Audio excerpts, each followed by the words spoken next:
بسم اللہ الرحمن الرحیم۔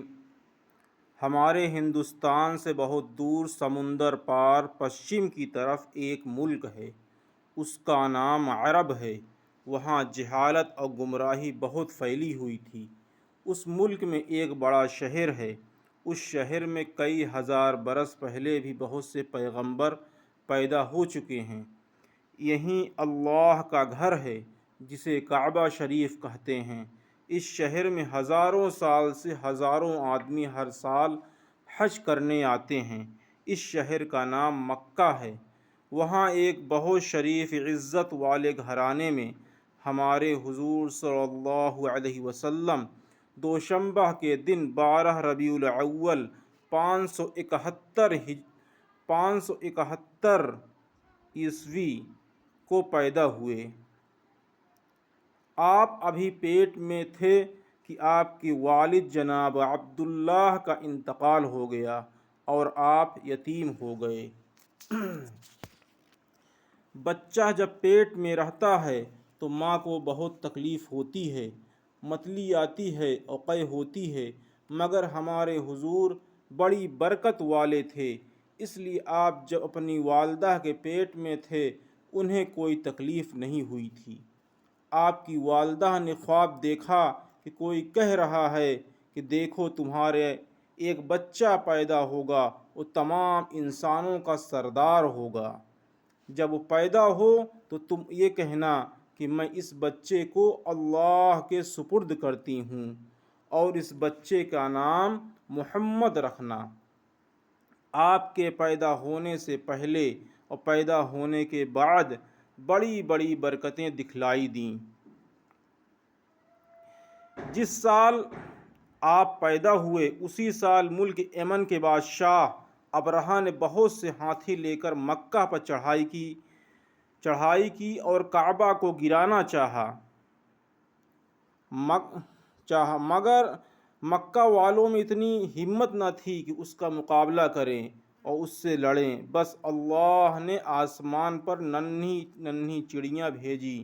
ان چڑیوں نے اپنی چونچ میں لے کر اتنی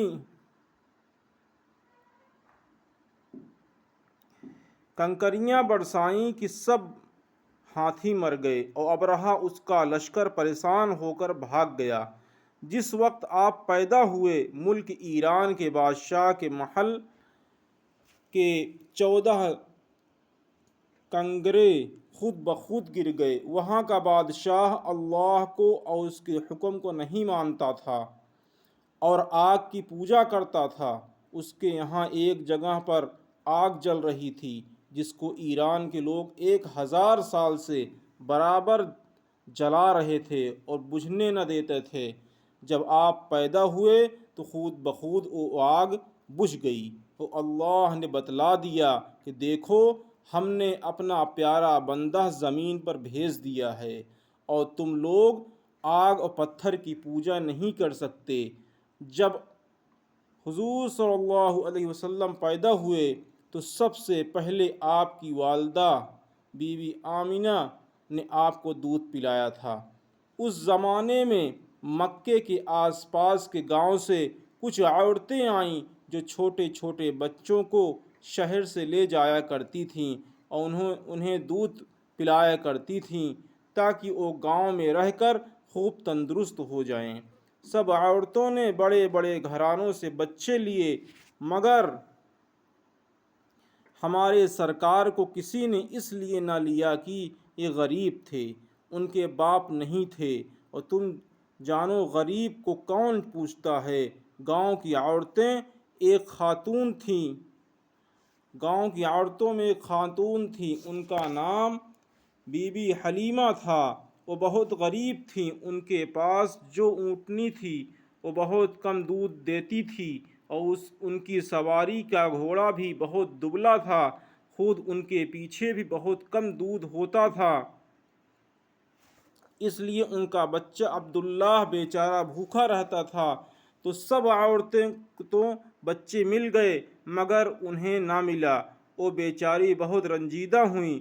ان کے شوہر نے کہا کہ تم افسوس کیوں کرتی ہو؟ انہوں نے کہا سب عورتوں کو بچے مل گئے، مجھے نہیں ملا، اب ایک ہی بچہ رہ گیا ہے مگر وہ بہت غریب ہے۔ بی بی حلیمہ کے شوہر نے کہا کہ غریب ہے تو کیا ہوا، تم اسی بچے کو لے لو۔ بی بی حلیمہ نے خوشی خوشی ہمارے سرکار کو لے لیا۔ انہیں کیا معلوم تھا یہ بچہ جسے میں لے رہی ہوں دنیا جہان کی نعمتوں سے بڑھ کر ہے، وہ اللہ کا بھیجا ہوا رسول ہے۔ وہ تو بیچاری سمجھی تھی کہ ایک منا سا پیارا بچہ ہے اور بس۔